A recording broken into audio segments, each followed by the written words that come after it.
करें। Hello everyone, welcome to Indian academy. तो आज के वीडियो में हम 2025 के PYQ को डिस्कस करने वाले हैं, वो भी मल्टीपल चूज क्वेश्चन के। तो चलिए हम शुरू करते हैं। तो हमारा सबसे पहला क्वेश्चन है, when the opportunity cost of producing goods in an economy is constant then what will be the shape of production possibility curve. अगर किसी भी गुड्स को प्रोड्यूस करने की अपॉर्चुनिटी कॉस्ट कांस्टेंट हो जाती है तो फिर प्रोडक्शन पॉसिबिलिटी कर्व का शेप क्या होता है। तो अगर किसी भी गुड्स को प्रोड्यूस करने की अपॉर्चुनिटी कॉस्ट कांस्टेंट हो जाती है तो उसके प्रोडक्शन पॉसिबिलिटी का कर्व एक स्ट्रेट लाइन होता है। Next question, which of the following statement is related to positive economics. इनमें से कौन सा ऐसा स्टेटमेंट है जो पॉजिटिव इकोनॉमिक्स से रिलेट करता है। तो पहला स्टेटमेंट है, unemployment allowance should be given to unemployed by government. The quantity of demand of a supplied good increase with increase in price. In order to stop inflation, bank rate should be increased or all of these। तो positive economics एक ऐसी economics है जो deal कर रही है उन issues से जो पास्ट, प्रेजेंट या फिर फ्यूचर में हो सकते हैं। तो अगर हमें इन्फ्लेशन स्टॉप करना है तो हमें बैंक रेट इंक्रीज करना चाहिए। अगर अनएम्प्लॉयमेंट है कंट्री में तो अनएम्प्लॉयमेंट अलाउंस हमें लोगों को देना चाहिए, या फिर किसी भी कमोडिटी की जो डिमांड है उसके प्राइस के इंक्रीज होने के साथ क्या इंक्रीज होती है, तो नहीं, वो डिक्रीज हो जाती है। यानी कि इन्फ्लेशन को स्टॉप करने के लिए हमें बैंक रेट को इंक्रीज करना होगा। Next question, in which type of economy are economic activities organized by the private people और institution.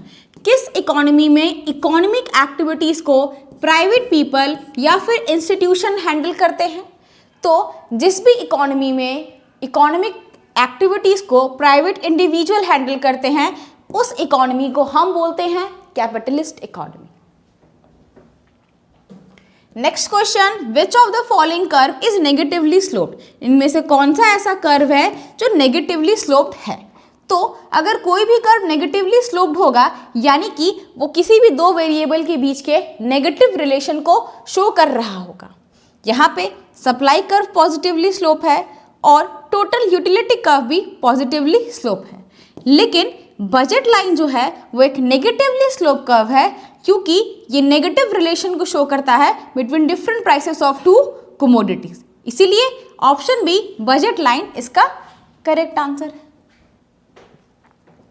Next question, which of the following good can have elastic demand. इनमें से किस गुड की elastic demand हो सकती है।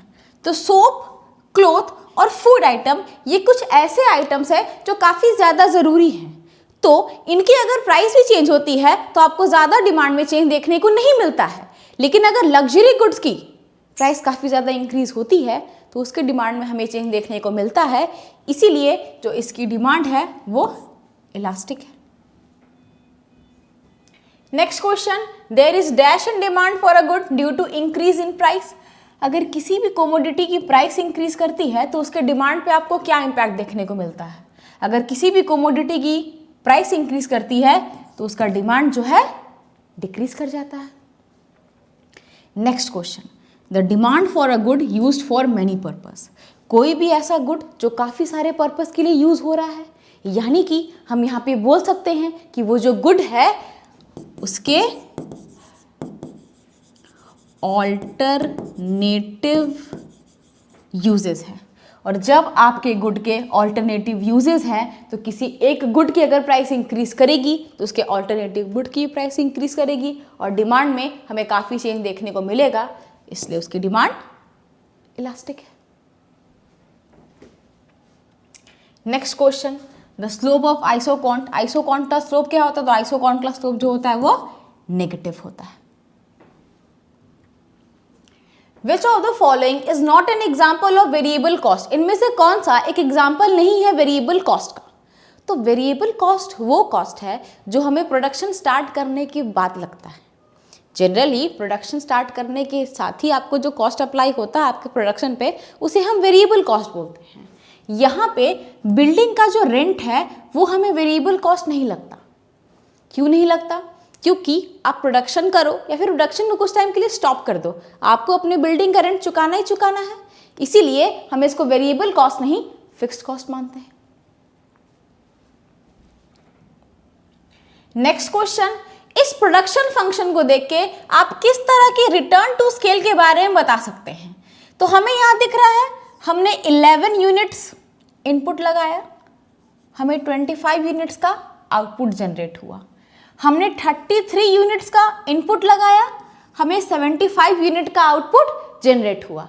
यानी कि हम जितना इनपुट लगा रहे हैं उससे कई ज्यादा आउटपुट हमें जनरेट हो रहा है। तो जब भी इनपुट से ज्यादा आउटपुट हमें जनरेट हो तो उस कंडीशन को हम इंक्रीजिंग रिटर्न टू स्केल बोलते हैं।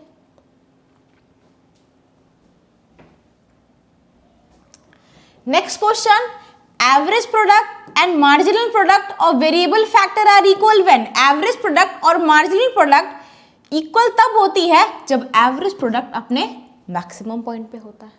जब भी एपी अपने मैक्सिमम पॉइंट पे होता है तो एवरेज प्रोडक्ट और मार्जिनल प्रोडक्ट क्या होते हैं? इक्वल हो जाती है।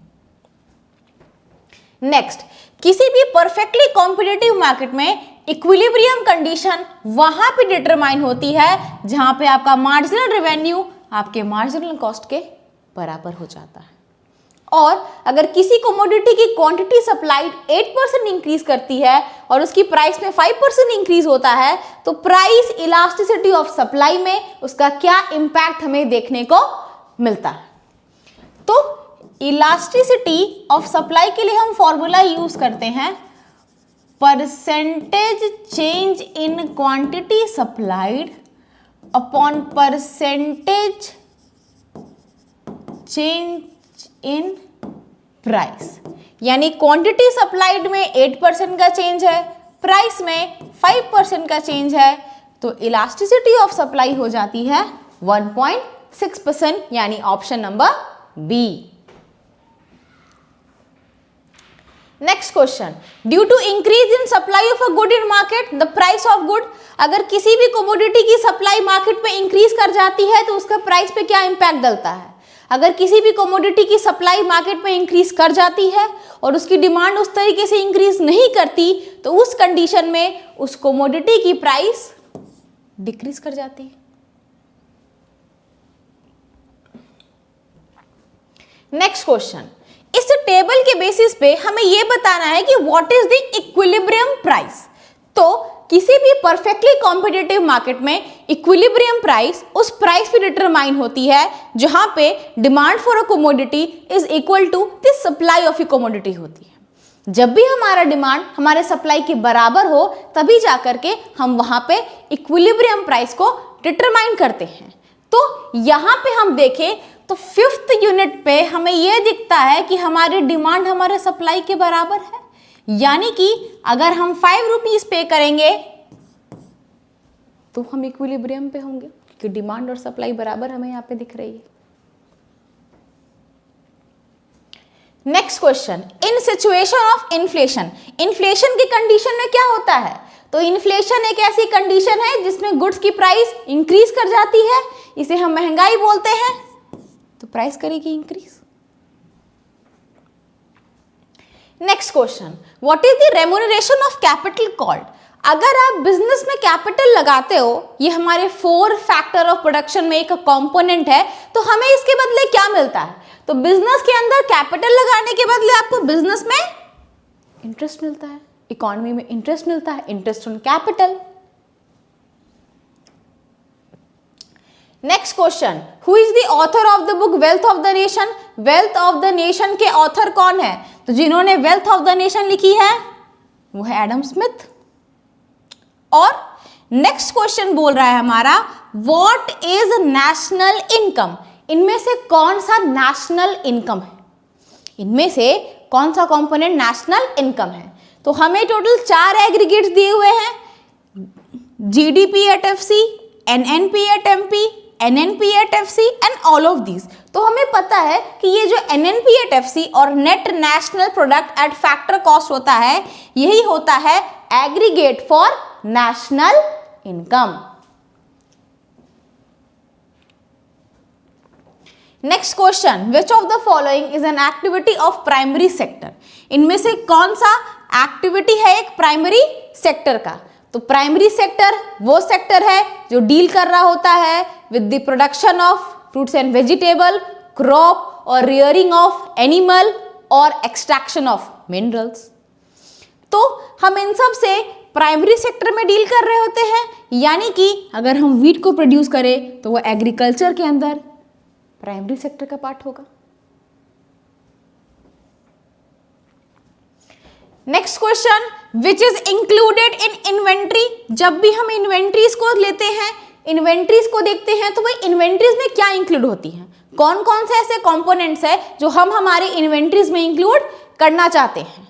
तो हमारे इन्वेंट्री में सबसे पहले तो हम फिनिश गुड के स्टॉक को रखते हैं, हम रॉ मटेरियल के स्टॉक को रखते हैं, हम सेमी फिनिश गुड के स्टॉक को रखते हैं, यानी कि इन सारे के स्टॉक को हम इंक्लूड करते हैं अपने इन्वेंट्री में। तो हमारा सही आंसर होगा option D. Next, what is the difference between GNP and NNP? हमारे जीएनपी और एनएन के बीच के डिफरेंस को क्या बोलते हैं? तो जीएनपी का मतलब होता है gross national product and NNP का मतलब होता है नेट नेशनल प्रोडक्ट। अगर मान लो आपको एनएनपी निकालना है तो सिंपली हमें करना होता है कि हम जीएनपी में से डेप्रिसिएशन को माइनस कर देते हैं, यानी कि दोनों के डिफरेंस को हम यहां पे नाम देंगे depreciation. Next question, which of the following bank do not accept deposit from the public? तो किसी भी कंट्री में उस कंट्री की जो सेंट्रल बैंक होती है ना, वो बैंक जनरली पब्लिक से डिपॉजिट एक्सेप्ट नहीं करती है। और इंडिया के सिनेरियो में इंडिया के सेंट्रल बैंक का नाम क्या है? तो इंडियन सेंट्रल बैंक का नाम है रिजर्व बैंक ऑफ इंडिया, यानी कि जो रिजर्व बैंक ऑफ इंडिया है वो पब्लिक से डिपॉजिट एक्सेप्ट नहीं करती है।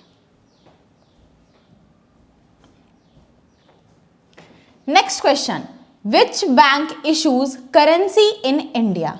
कौन सा ऐसा बैंक है जो करेंसी इशू करता है? तो भाई हमारे कंट्री में करेंसी इशू करने का सोल राइट हमने रिजर्व बैंक ऑफ इंडिया को दे रखा है।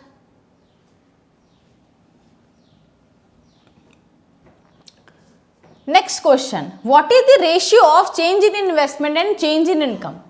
तो अगर हम चेंज इन इन्वेस्टमेंट ले और चेंज इन इनकम ले, इसके रेशियो को हम क्या बोलते हैं? इसके रेशियो को हम बोलते हैं के का मतलब यहां पे होता है मल्टीप्लायर।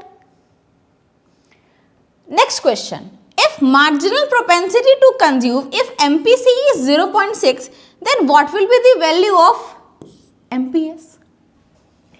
तो हमें पता है कि MPC प्लस MPS 1 होता है। तो अगर हमें MPS निकालना है तो 1 में से हम MPC के वैल्यू को माइनस कर सकते हैं, यानी कि 1 माइनस 0.6 आपका सही आंसर आ जाएगा 0.4। Next question, which of the following is an example of capital receipt of government? इनमें से कौन सा एग्जाम्पल है कैपिटल रिसीट का? तो कैपिटल रिसीट वो रिसीट होती है जो गवर्नमेंट के लिए एसेट या लाइबिलिटी जनरेट करे। तो यहाँ पे अगर हम डेट लेते हैं तो गवर्नमेंट ऑफ इंडिया के लिए लाइबिलिटी जनरेट होती है। Next question, what is balance budget? हम बैलेंस बजट किसको बोलते हैं? तो भाई नामी में बैलेंस बजट है, यानी कि एक ऐसा बजट जिसमें expenditure of the government is equal to the receipt of government हो, वैसे बजट को हम बोलेंगे बैलेंस बजट, यानी कि सही आंसर होगा ऑप्शन डी। नेक्स्ट क्वेश्चन, किसी कंट्री में इंपोर्ट एंड एक्सपोर्ट की वैल्यू 250 करोड़ एंड 300 करोड़ है, तो उसका ट्रेड बैलेंस क्या होगा? तो भाई अगर उस कंट्री का ट्रेड बैलेंस हमें निकालना है तो उस कंट्री के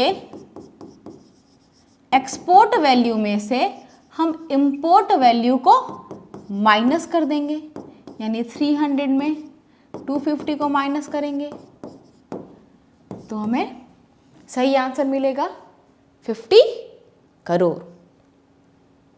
तो आज की इस वीडियो में हमने डिस्कस करी 30 इंपॉर्टेंट MCQs जो आपके प्रीवियस ईयर क्वेश्चन ऑफ 2025 में आ चुकी है।